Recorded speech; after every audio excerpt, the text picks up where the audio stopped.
Live from 2 on your side, this is Channel 2 News Daybreak. Right now on Daybreak, 2 hurt, including a Buffalo firefighter after a fire ripped through a home on Buffalo's Upper West Side. Plus, Buffalo's African American Cultural Center is set to undergo a major reconstruction project. What we can expect once it's done.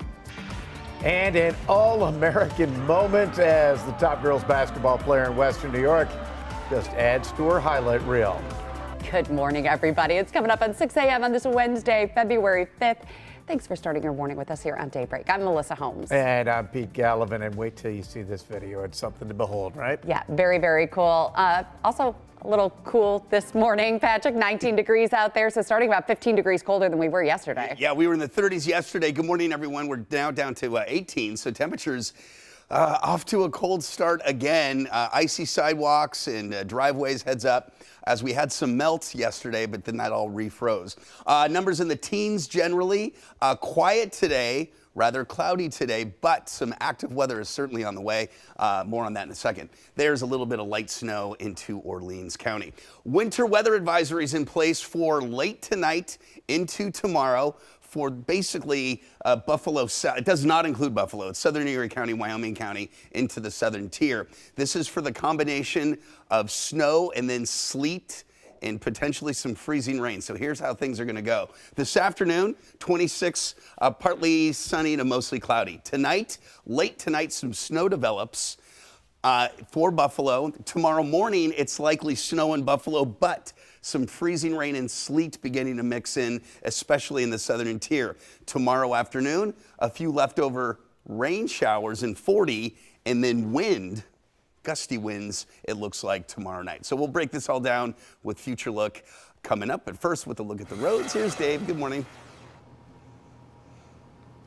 Good morning to you, Patrick. In Patrickstown, otherwise known as Hamburg, use caution southbound on Camp Road at the 90. They did have the southbound lanes closed for a little bit for a vehicle fire. They have now moved that vehicle into a parking lot, but just use caution for Hamburg police and the fire crews that are working at the scene there this morning. We do have an accident here, 290 east at the 990. Everything's off on the left shoulder. It looks like part of the left lane may be blocked by Amherst police. Use caution through there. Slow down and move over. 190 north and south through downtown here at the Skyway and Church Street. In great shape this morning, down to pavement on area roads, and the 90 east. Light volume on the right at the on-ramp from the 400. That's right up to speed all the way to the 33. Back to you, Pete and Melissa. All right. Thank you very much, Dave. 6:02 now on Daybreak. And this morning, a firefighter and someone who was rescued are having to recover from this blaze. Fire officials say it happened on West Delavan, right near Niagara Street, just before 6:30 last night. Both people are in stable condition. We're told 3 people who were displaced are getting help from the Red Cross. The cause of the fire remains under investigation. Meanwhile, firefighters in North Tonawanda had to put out a fire at the former Lowry Middle School building last night. Our photojournalist at the scene was told from fire officials that the fire came from construction debris in an abandoned photography classroom. An investigation into the cause of the fire, though, is continuing this morning. Today, jury selection continues in the trial of the man charged with stabbing famous author Salman Rushdie. In the coming weeks, Rushdie is expected to testify as one of the first witnesses in the trial. He'll have to recount his memories of being attacked and stabbed in front of an audience back in 2022 at Chautauqua Institution. All of this as Hadi Matar remains adamant that he is not guilty of attempted murder and assault. If convicted, Matar could spend up to 25 years in prison. Well, just before his trial was set to begin yesterday, a retired Buffalo police officer took a plea deal and admitted to shooting a teenager. 67-year-old Antonio Roman pleaded guilty to assault and reckless endangerment for the shooting last February. He admitted to approaching a group of people outside the Marine Drive apartments who he believed broke into and stole from vehicles, and he ended up shooting a 14-year-old in the leg. Roman's sentencing date is scheduled for May. 6:03 now on Daybreak. And in health news this morning, there is a new push to support legalizing psychedelic mushrooms in New York State for medical use. Advocates, mental health professionals, pharmacists, and farmers met with lawmakers in Albany yesterday. Supporters say it could help veterans and first responders dealing with chronic pain headaches, and depression. Many cannabis users are daily or weekly users. Psilocybin-containing mushrooms are a little bit different in that people don't typically overuse that substance that promotes neuroplasticity in that way. And the proposal calls for state regulations so that the use of psychedelic mushrooms does not lead to drug abuse. 6:04 on Daybreak. We're also looking into women's heart health, with February being recognized as American Heart Month. And just some quick facts here. Heart disease is the #1 killer of women in the U.S. Nearly 45% of women over the age of 20 have a form of cardiovascular disease. And we spoke with one doctor who really puts an emphasis on what you need to think about in order to stay on top of your health. Make sure that they are aware of what state their health is in. What is their blood pressure? What is my cholesterol? How is my kidney function? Are these things that I should be addressing? And not just wait till there's a problem. I think preventive aspects of medicine are extremely important and probably have a larger impact on your long-term health rather than going to the doctor only when you have a problem. And for more information and health tips, just head to our website, WGRZ.com. 6:05 now on Daybreak, and this morning we are talking about efforts to preserve and celebrate Black history here in Western New York. In just over a month, Buffalo's African American Cultural Center will be closing its doors for some major renovations. Daybreak's Natalie Foss joins us now to tell us more about what's in store when it's all complete. Good morning, Natalie. Melissa, Pete, good morning. The center's leaders say the $1 million renovation will transform the entire building. From structural renovations to the theater and dance rooms, even the bathrooms will be redone. The $1 million is provided through the American Rescue Plan Act money that was provided to the Cultural Center, along with an additional $200,000 in arts funding. The center's executive director said that these renovations will help keep them safe and allow them to make some much-needed repairs to the building itself. It'll also enhance their ability to expand programming to continue to educate the Western New York community. We want to make sure that we're safe, and we want to make sure that we have all the things that we need so that people can do what they've come here to do, to engage in the arts, to engage in the things that really enhance our community, and that we know and feel safe that we have all the work done that we needed to get done so that we can be successful in that. The funding for the renovations was not guaranteed at the end of 2024 when a clerical error was made with the ARPA funds at City Hall. However, the Common Council rectified the situation to secure the money for the Cultural Center. The center will close down temporarily to begin those renovations on March 3rd, and if all goes well, project managers plan for a grand reopening sometime this summer. Pete, Melissa. All right, Natalie, thank you very much. 6:07 on Daybreak, and the UB women's basketball team is getting ready to put on a good game of ball as part of Education Day today. The team will be hosting Toledo later this morning, but they'll also be hosting thousands of local kids ready to cheer them on. The game takes place at Alumni Arena with tip-off at 11. And we want to give a shout out to a high school basketball star who just did a couple of firsts in her career. Check this out. Lancaster's very own Madison Francis dunked during the team's game last night against Williamsville North. That's not the only highlight of the night either. This senior also celebrated reaching over 2,000 points in her career. She is the first player in Lancaster basketball history to reach that milestone. And yeah, by the way, she will be playing in college. She committed to playing ball at Mississippi State. Wow, congratulations. Yep, it is 6:08 now on Daybreak. Goodbyes are never easy. Bills Mafia is dealing with a tough one now that Bills safety Micah Hyde has finally announced, yeah, he's retiring. The Bills are honoring Hyde for his 8 seasons with the team with this video on X. Hyde was one of the first players to arrive in Buffalo once Sean McDermott became head coach back in 2017. Hyde shared a message on Instagram saying, quote, "That was one hell of a dream. On to the next." We'll all be tuning in to see what future lies ahead for him right now. And even though Hyde has retired, his charity softball game is already in the works for this coming May at Salem Field. Bills defensive players will look to come back after falling to the offense last year. Tickets are on sale now. Prices range from around $40 to over $200. Proceeds benefit the Imagine for Youth Foundation. And you can learn more about how to get tickets on our website, WGRZ.com. Green grass and sunshine. Seems like so long ago, doesn't it? Hey, opening day is only less than 2 months away. Month and a half, March yeah. 28th. So, yeah, baseball will be here before we know it. So I just got a text from a viewer wishing me a happy Weatherman's Day. Hey. And I've heard nothing from the two of you. Or from Dave Cash. Dave Cash is the keeper of those days. Yeah, he is the. So while I'm up here, start planning whatever celebration you want to have. We'll go get a cake for you, my friend. Where's the love? All right, good morning. I didn't know it was National Weatherman's Day, but thank you to the viewer who sent that in. Let's get to it, show you what's going on. It is kind of cool. Yeah, the cold has returned. You probably noticed the temperatures dropping yesterday. Here's what today looks like. Lots of clouds, temperatures in the mid-20s, light winds at least, that's good. But late tonight into tomorrow is where the fun and games begin, with snow and ice on the way to start your Thursday. This afternoon, there will be some peaks of sun, so we'll call it mostly cloudy to partly sunny, mid-20s. There's tomorrow morning. And lots of colors, indicative of snow to the north, freezing rain and sleet to the south, and maybe a little lakeshore rain.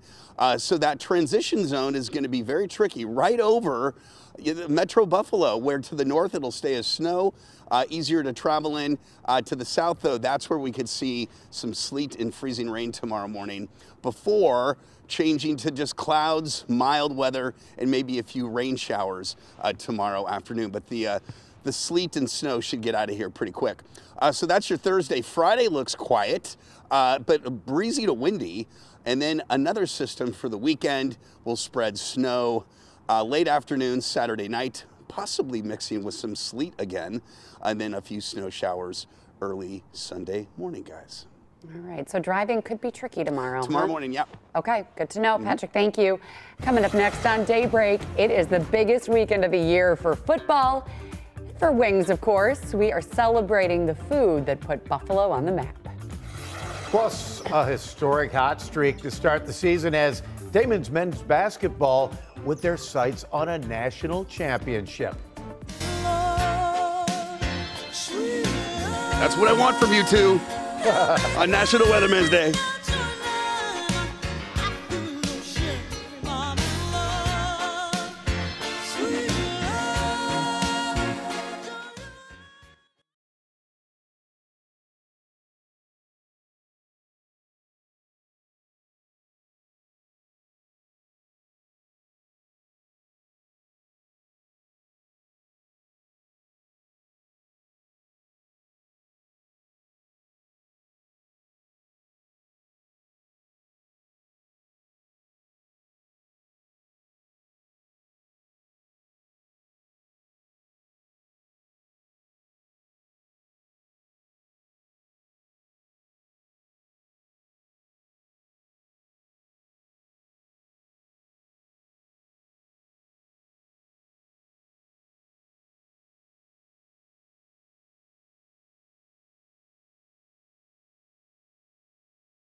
Welcome back. It is coming up on 6:15 now on Daybreak. Let's get a check of the roads with Dave Cash. Hey, Dave.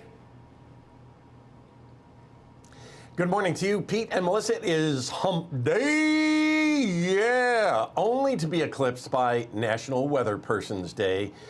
So send Patrick some love. He loves sweets, and we are in good shape at the airport between now and midnight. No canceled flights in or out of Western New York at the Buffalo Niagara International Airport. Slow down and move over. Minor accident on the 290 East, just getting a vehicle put up on a flatbed tow truck here. This is at Millersport, the 990. So slow down and move to your right there. No other accidents to report. Here's a live view of the 219 North on the left at Southwestern Boulevard. Again, down to pavement. Still could be some slick spots there, here and there this morning. 90 East in good shape as you head past the Galleria on the right, and really up to speed on all the major routes. Back to you, Pete and Melissa. All right, thank you very much, Dave. 6:15 on Daybreak. And we're just days away from Super Bowl 59, and 8 Niagara University students are going to the big game down in New Orleans. Sports management students will work at the Super Bowl Experience, a festival for fans, and get Super Bowl training from the NFL. On game day, students will get assigned to different areas to help out with ticketing, hospitality, and a whole lot more. I think it was a pretty big applicant pool, and the fact that the 8 of us were chosen to go is like a really big deal. Being chosen as the one of 8 people, it's a dream come true. Not everyone could say they got to work the Super Bowl, and it's just, we're one step ahead of other people graduation day. That's right. Students add that they're excited for the networking opportunities and the ability to put this experience on their resume. It's too bad the Bills aren't in the Super Bowl for those kids to work at. And ahead of football's biggest night of the year, shoppers are also getting their lineup of snacks ready for the game. We know them, we love them, we claim them as ours. The chicken wing reigns supreme as one of the top Super Bowl food choices. And this year, data from Wells Fargo shows the price of wings is up more than 7% over last year. Thankfully, livestock experts say bird flu hasn't fouled the supply. The National Chicken Council puts out a number every year. It's something like 1.7 billion chicken wings this year. And I'll tell you what, that's a lot of wings. I guess it shows the power of all of us working together on something. We can put away a lot of wings. And remember, you know, one of the interesting things is that we should always keep in mind is when we're talking wings, every chicken's got only 2. And so that's a bunch of chickens. It's a bunch of chicken wings. Professor Anderson says the Super Bowl has always driven demand for wings, and that's not going to change. If laid end to end, those 1.7 billion wings, by the way, would circle the earth more than 3 times. And the number of pitchers right alongside them would circle it 2 times. So apparently during the Super Bowl, there's an ad featuring chicken wings with Matt Damon and David Beckham.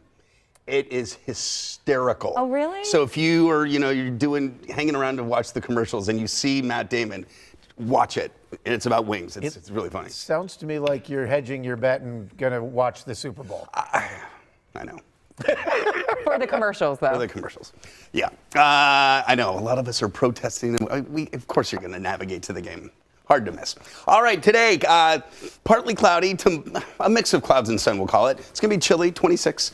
Tonight, snow develops 4 a.m., but then it changes and mixes to some sleet and or freezing rain. So it could get a little slippery tomorrow, especially south of Buffalo. North of Buffalo, it may stay all snow tomorrow.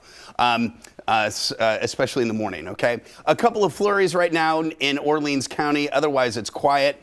Our next system, and we've got 2 of these we're tracking. One for tomorrow morning and another one Saturday night into Sunday. What's interesting about these is that they're riding along an area where there's a pretty big temperature gradient. Cold to the north, mild to the south. So as they approach, they start as one form of precip, snow. Warmer air comes in, mixes to sleet, freezing rain, and then back to snow.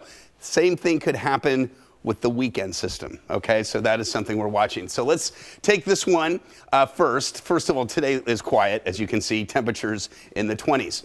Overnight tonight, quiet early, but there is the onset initially of snow, okay? So many of us waking up to snow tomorrow morning, but then as we head south, that's where warmer air comes into play and we see a transition to freezing rain and sleet, okay? All the while, north of the thruway, it may stay all snow. This is something we're gonna have to just watch evolve. Just a heads up, we all have a chance of some icy weather tomorrow morning.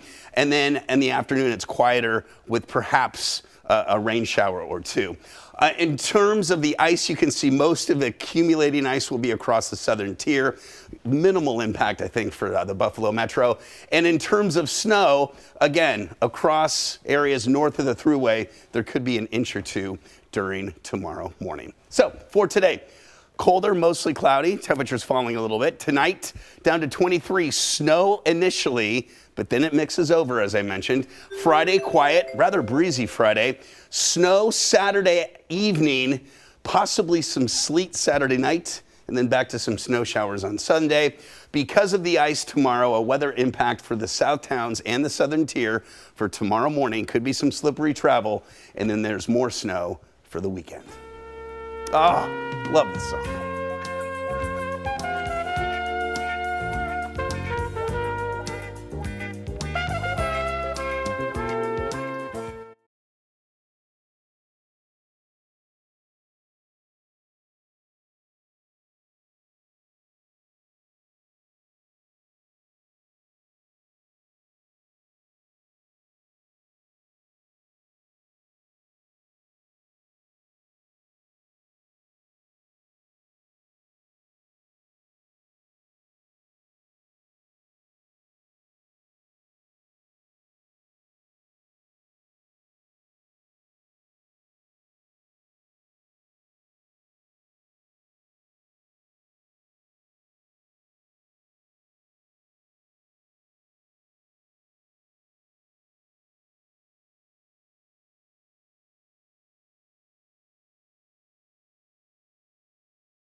Welcome back. Coming up on 624 on Daybreak, and we're celebrating some big strides in building a new Feed More Western New York facility. Yeah, we're told that crews are getting an early start on the steel installation. The Hamburg facility is taking up nearly 198,000 square feet on Camp Road, and it will help serve more than 142,000 people in Western New York. Steel beams were installed yesterday, and that marks a big milestone. We have not seen any slow in the construction. We've been able to continue right on time, even though that the temperatures have been freezing. Actually, it's really advantageous lately for the construction crews to work in these cold temperatures. The goal is to have the entirety of the building completed by late 2026. And Schick adds they are currently operating beyond capacity at their facility on Holt Street in Buffalo. And how about this for a reason to celebrate? Damon's men's basketball has a perfect 19-0 start to the season. It is the best start in program history and currently has the Wildcats ranked number 2 in the country in Division II men's basketball. Damon's success is fueled by local talent, with head coach Mike McDonald tapping into some of Western New York's finest to lead his undefeated squad. Way back in the day when I was a coach at Canisius or when I was a coach at Medaille, we always said the first thing you gotta do is recruit local kids. Get those kids who are in close. And we've been able to do that. We have a ton of Buffalo guys on the team, and we just want to put on for where we're from. Like I love that I'm able to play out here in Western New York and put on for Buffalo and Hamburg and show that we are very athletic and we can play basketball too out here. A small city, you know, just getting that buzz, like not only around Buffalo but around the nation as well. Damon University School out of Buffalo, 19-0. You know, it feels good. It definitely does. Very cool. The 2 on Your Side sports team will have more on Damon's great success so far this season coming up later this week. And coming up next on Daybreak, Buffalo's acting mayor with an update on the plan for a new animal shelter in the city. Plus, the latest step in the debate over whether to ban cell phones in New York's public schools. Right now, though, we get a live look downtown at the Electric Building this morning. On your Wednesday morning, it is 18 degrees at 626. Daybreak will be right back.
Rooftop Weather is sponsored by Seneca Resorts and Casinos. Nothing else comes close.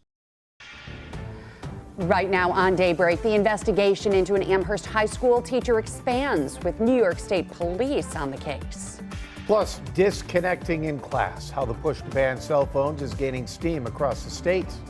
And literally and figuratively, the Buffalo Sabres show they do have some fight in a fourth straight win. Live from 2 on your side, this is Channel 2 News Daybreak.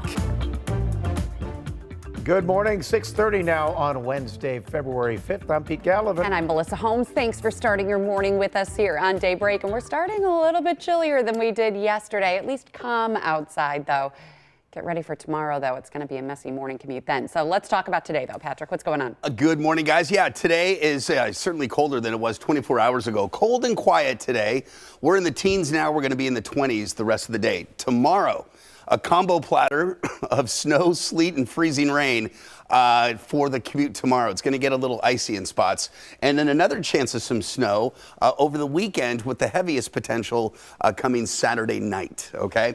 There are the chilly numbers. It's 14 in Jamestown, 21 in the Falls, 18 in Buffalo. Just a few flurries in spots out there, especially Orleans County. But a winter weather advisory is in place for tomorrow morning, where we'll see snow initially, and then it may mix, or it will mix, to some freezing rain and sleet, especially south of the thruway. And that's for tomorrow morning. Today, though, looks quiet. Temperatures in the low 20s at noon, mid 20s this afternoon, and then we bring in the wintry mess tomorrow morning, which we will time out with Future Look in a moment. But first, here's Dave Cash. Good morning. Thanks. Good morning to you, Patrick. We have got a minor accident in Lackawanna at Abbott and Ridge Roads. Here's a live view of the 290 East on the left. At the 990, just cleared an accident that was off in the left shoulder there this morning. We do have a broken down truck here on the right shoulder of the 90 East, right opposite the Galleria. Slow down and move over to your left for that one this morning. Everything moving well on Grand Island. Here's the 190 South on the right at the on-ramp to the 190 South Grand Island Bridge. The on-ramp from Beaver Island Parkway is what I was going to say on the right there. Metrobus and Rail and Paratransit all running right on schedule for you so far this Wednesday morning. Back to you, Pete and Melissa. Okay. Dave, thanks for the update. We'll check back in with you in a few. 6:32 now. And first this morning, New York State Police are now also investigating an Amherst High School teacher. This news comes as Jeffrey Testa appeared in court yesterday to face felony child exploitation charges. Testa was taken into custody Friday night on an arrest warrant from Fairfax County, Virginia. He is facing multiple felony charges related to alleged online misconduct involving a minor. The district superintendent sent a letter stating that the district had no prior knowledge of the investigation. New York State Police say they are working to find out if there are any more victims and ask anyone with information to contact them at 585-344-6200.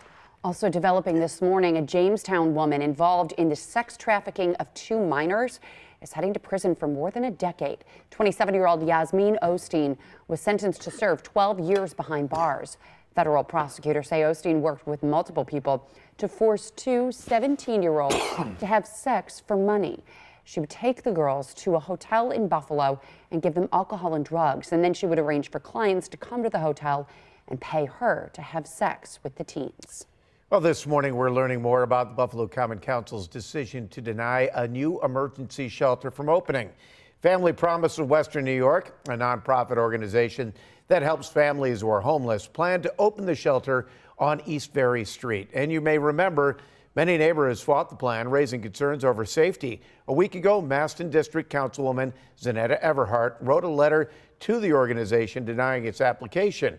2 on Your Side spoke with the councilwoman about that decision. I came to the conclusion that it wasn't the right location.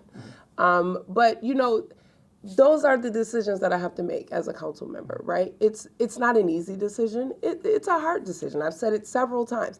I've dealt with homelessness personally, right? So I know what that looks like. But I also know that location is important, right? And it's not only important for the organization and those seeking the help of a homeless shelter, but also for the people who live there. And Everhart also says she's still communicating with Family Promise about other locations where a shelter could go.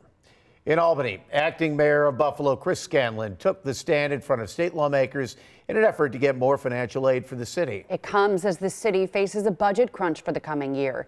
Scanlon opened his testimony by saying that Buffalo isn't looking for a handout, but a partner during this year's budget season. He says the city's facing a shortage in revenue rather than too many expenses. He also stated that city departments have completed his request to find possible spending cuts. And Buffalo will address revenue with, quote, reasonable property tax increases. The fact that the city of Buffalo's tax rate is the second lowest across the state has to be addressed. For years, our tax levy did not grow. Between the years 2007 and 2020, there was virtual no tax levy growth. The strategy of not increasing taxes. And so we're woefully behind on our property tax and what we can bring in. And acting Mayor Scanlon also said the city is looking to create a new parking authority, a higher occupancy tax for travelers visiting the area, and a new Department of Public Works facility. And during his hearing, Scanlon was also asked about conditions at the current animal shelter on Oak Street, where advocates have raised concern about staffing, space, even cleanliness. The acting mayor says progress is being made. We get quite a few calls in my office about the dilapidated conditions of the animal shelter. We've got a lot of folks who are very passionate about animals. They've gotten, I think, nowhere at this point. What's your thoughts? Are we doing something on that? Where are we with the animal shelter? We are in the final stages of entering into a lease for a new location that is adjacent to some city-owned property, which would provide some green space for the animals as well. And as we've previously reported, the location under consideration is somewhere on Niagara Street, but officials haven't confirmed precisely where just yet. 6:36 on Daybreak, and turning to some education news this morning, the push to ban cell phones in schools continues to gain momentum. And this week, it's being discussed by the New York State Teachers Union. Teachers, parents, and police were at the first regional Disconnected conference to learn more and address concerns about a statewide ban. And that's something Governor Kathy Hochul has already proposed for all of New York's public schools. You've got this phone sitting on your desk or in your pocket, and it's dinging constantly. It's sending you invitations to do anything other than pay attention to what is going on in front of you. And people at the conference heard from school districts that already banned cell phones, and they say the bans led to better test scores and fewer behavioral problems. It's 6:37, and the Buffalo Sabres are really on a roll right now. They won their fourth straight game last night, beating Columbus 3-2. Yeah, and the recipe was similar to Sunday's win. Build a lead and then hold on tight. Tage Thompson, Ukko Pekka-Luukkonen both out of the lineup last night, but that didn't slow the Sabres down. Bo Byron opened the scoring on that one, and watch this. Alex Tuck with 2 goals, including that great deflection. James Reimer had 27 goals, saves in net to seal the deal. But after the game, all the talk went back to the opening moments. 2 on your sides. Lindsay Moppert has more from the arena this morning. The puck dropped, and so did the gloves here at KeyBank Center. The Sabres not waiting long to make a new statement after their lack of one following the hit that injured Tage Thompson on Sunday. Dennis Gilbert challenging Matthew Olivier within seconds of game action. Obviously, there's been a lot of discussions going around the league, and especially about us. And to have a guy like Dennis Gilbert, hometown kid, who loves putting on that jersey every single night, going toe-to-toe at center ice with one of the toughest guys, if not, he's definitely one of the toughest guys in the league. Just shows how much heart I think we have in this room. We've had a bit of a tough year so far, and we're starting to find our way a bit. And you can question a lot of things when stuff like that's going on, when you're having a lot of adversity. One thing that I've never questioned was the care everybody in this room has for each other. And I've been other places, it's not the case. I'd rather have a fight that means something. I mean, really, it was great on Gibby. I don't know if they had something in mind, their squad. I have no idea, but I wasn't going to take a chance. The Sabres now stringing together 4 straight wins for the first time in over 2 years. Next up, the team will head to Nashville to take on the Predators on Saturday night to see if they can make that 5. For now, on your side here in KeyBank Center, I'm Lindsay Moppert, Channel 2 Sports. All right. 6:39 on Daybreak. I don't know. Sabres are kind of an embarrassment right now, with lots of national pundits talking about how they should have done something sooner with the Tage hit on Sunday. And so now a staged fight 3 seconds into the game. I don't know. It seems too little too late. Yeah. Hey, but what do I know? Melissa, just so you know, the wrestling matches Pete and I have before Daybreak are not staged. Oh, no, they're real. They're real. It's They're real. all about setting the tone. Yes, and it gets the blood flowing, and thus the energy you see afterwards. So. You know, but that could have been the result of the meeting they had on Monday. Yes. Let's start right now fresh and set the tone that we're not going to be pushed around. I mean, Lindy mentioned it. They put out their tough guys to start the game. Yeah. What are you going to do? What are you going to do? Interesting. Yeah, a lot of different takes on this. That is for sure, as you're reading social media and hearing reactions. So I guess you got to make up your own mind, all right, on how to take it. Let's get to it, show you what's going on tomorrow. Well, let's start with today. I'll back things up here, and let's see. It doesn't want to work. Anyway, this is the most important thing I needed to show you anyway. Today looks quiet, but tomorrow morning, this is where it's going to get a little icy in spots. I think it'll be snowing early from the Falls to Buffalo, out towards Batavia. But to the south, we're going to begin to see a transition from snow initially to freezing rain and sleet. It doesn't look like a lot, so I don't expect too many problems. However, for travel along the Southern Tier Expressway, you know, any travel across the Southern Tier could get icy, certainly tomorrow morning. And then it warms up and changes to rain, and then it's all over with. All right, we will time it out with Future Look and talk about another system that could bring some snow for the weekend. That's coming up. All right, thank you, Patrick. Also coming up after the break, a rundown of your local headlines. Plus, we will head out live to Kevin O'Neill with a brief segment that is still ahead.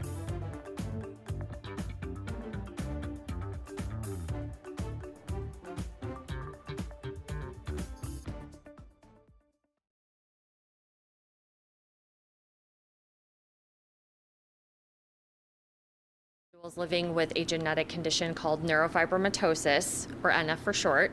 And what we are doing is we are raising critical funding towards research for effective treatments and hopefully one day a cure for NF.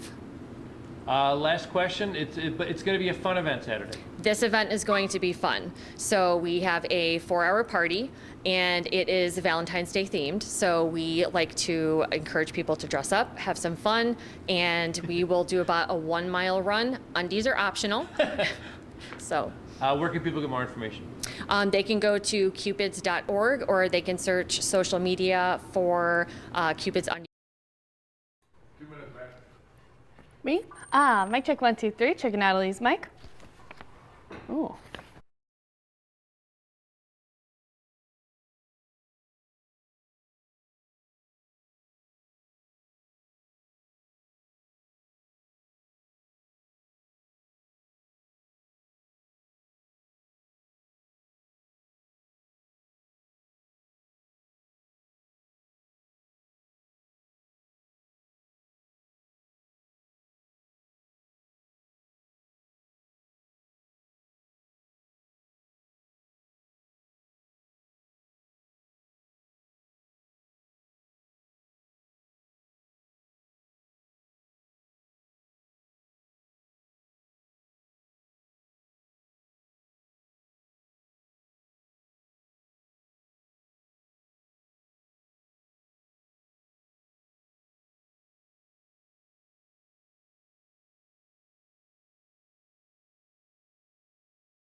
Welcome back. It is 6:45 now on Daybreak, and we're celebrating Western New York, and a fun annual fundraiser is back this year to bring in money for a really good cause. But you're going to have to be brave. Daybreak's Kevin O'Neill is live this morning at Ironworks with the details. Good morning, Kev.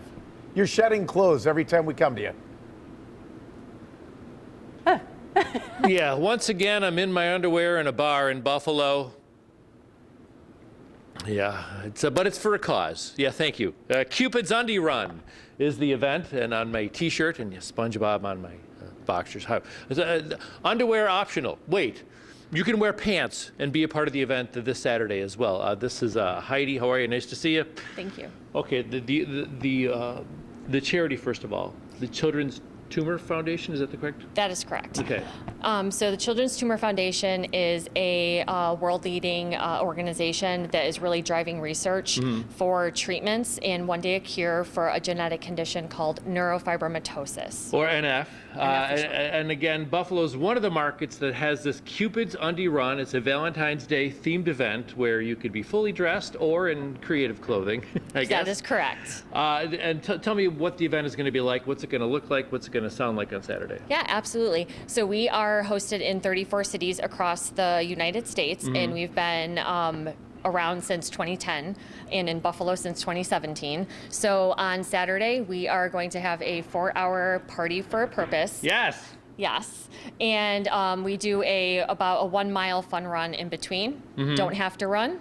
Pants are optional. Sure. But obviously the purpose is more important. Great. And this has made a difference so far. Absolutely. We've raised about $22 million since 2010 for NF research and treatments. And Buffalo has higher rates, but also we have local institutions which are helping with NF. We do. We actually do have an NF clinic in partnership between Roswell and Oshai Children's Hospital that is led by a multidisciplinary team of physicians. And as we said, kind of this condition is prevalent in our area and community. 1 in 2,000 for births. Yes. What's the place where people can get more information? They can go online to cupids.org and select Buffalo as their city, or they can search social media for Cupid's Undie Run Buffalo. There you go. It's going to be fun and pants optional. All right, very good. Thanks very much, Kev. All right, Kevin, thank you. It is 6:47. Let's check on the roads now with Dave Cash. Dave, what's going on?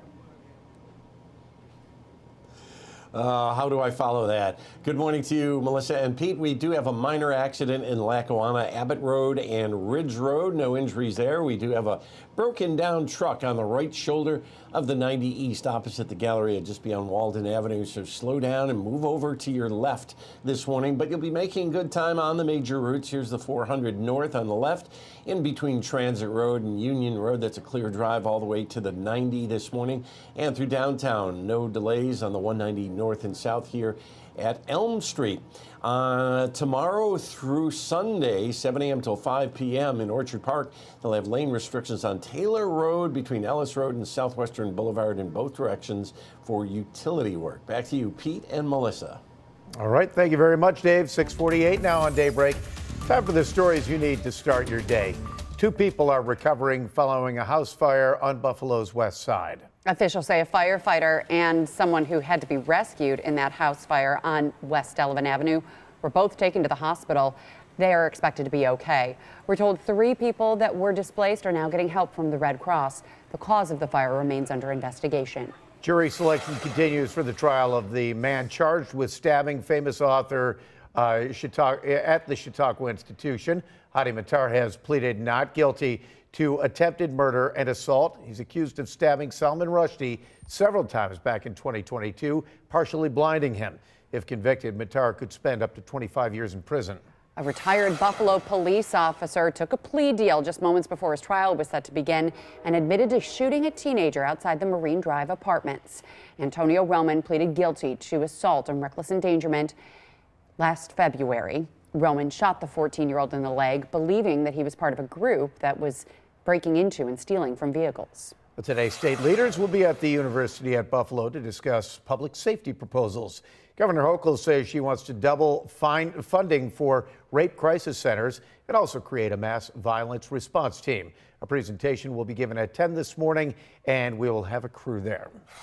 Mayor John Lombardi III will give his State of the City address in Lockport this evening. It's happening in Lockport City Hall Council Chambers at 5 p.m. Lombardi says he plans to talk about the past year in the city and also present a plan for the future. In just over a month, Buffalo's African American Cultural Center will be closing its doors for some major renovations. Daybreak's Natalie Foss joins us live now to tell us more about what's in store. Natalie? Pete, Melissa, good morning. The center's leaders say the $1 million renovation will transform the entire building, from structural renovations to the theater and dance rooms. Even the bathrooms will be redone.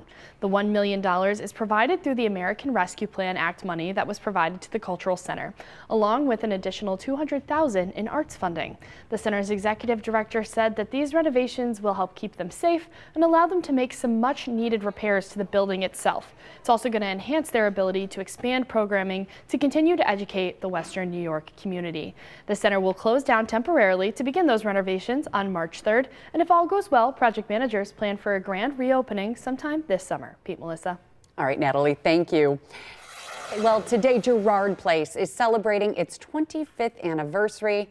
They'll be doing so by serving more people on Buffalo's East Side. Organizations will be dropping off donated winter clothing and canned goods on Bailey Avenue. Over the past several weeks, Western New York has donated those much-needed items through the Coats and Cans Drive. That drop-off is happening at 10 a.m. The UB women's basketball team is getting ready to put on a good game of ball as part of Education Day today. The team will be hosting Toledo later this morning, along with thousands of local kids ready to cheer the team on. Game time is 11 this morning at Alumni Arena. Damon men's basketball team is 19-0 to start the season. It's the best start in program history. The Wildcats are ranked number 2 in the country in Division II men's hoops. And a local basketball star, excuse me, put an exclamation point on her high school career last night. Lancaster's Madison Francis. Look at that.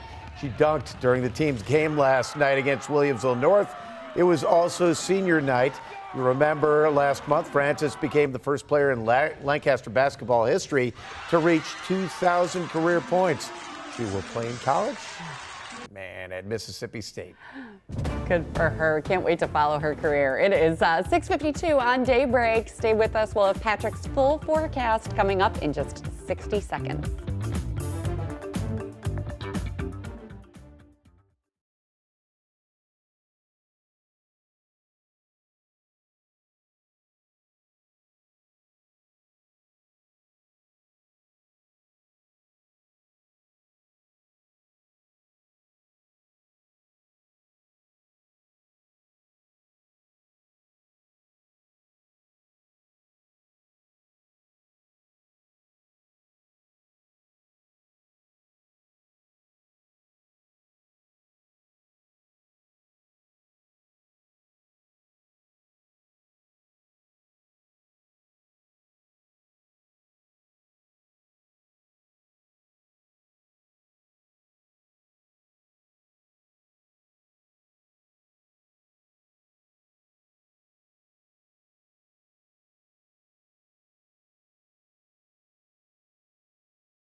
Good morning. It is 6:53, 7 minutes before the hour. A lot of weather coming our way over the next couple of days, so let's kind of break it down here. This afternoon, we're quiet, mostly cloudy to partly sunny, 26. Tonight, late tonight into tomorrow morning, snow. In fact, it's likely snowing in Buffalo, Niagara Falls tomorrow morning. But to the south, we're going to begin to see some transitions to freezing rain and sleet. Salamanca, Ellicottville, Jamestown, Olean, up towards Springville. And then by tomorrow afternoon, as temperatures warm, much of the precip goes away. But if there's anything lingering, it's a few rain showers. And then it gets windy, it looks like tomorrow night into parts of Friday. So that's what's happening again in the short term. And then we have another system for the weekend. Hold on. More on that in a sec. Clouds this morning, a few breaks in the overcast this afternoon. There's the system that we're awaiting tomorrow, and it's all about temperature. So watch today quiet, as I mentioned. We're in the 20s. Overnight tonight, we're going to start to see some snow 2, 3 in the morning. And this is as the commute gets going. Notice it's snowing in Buffalo, but across the Boston Hills and south, that's where some warmer air comes into play, and we get some freezing rain and sleet during the morning drive.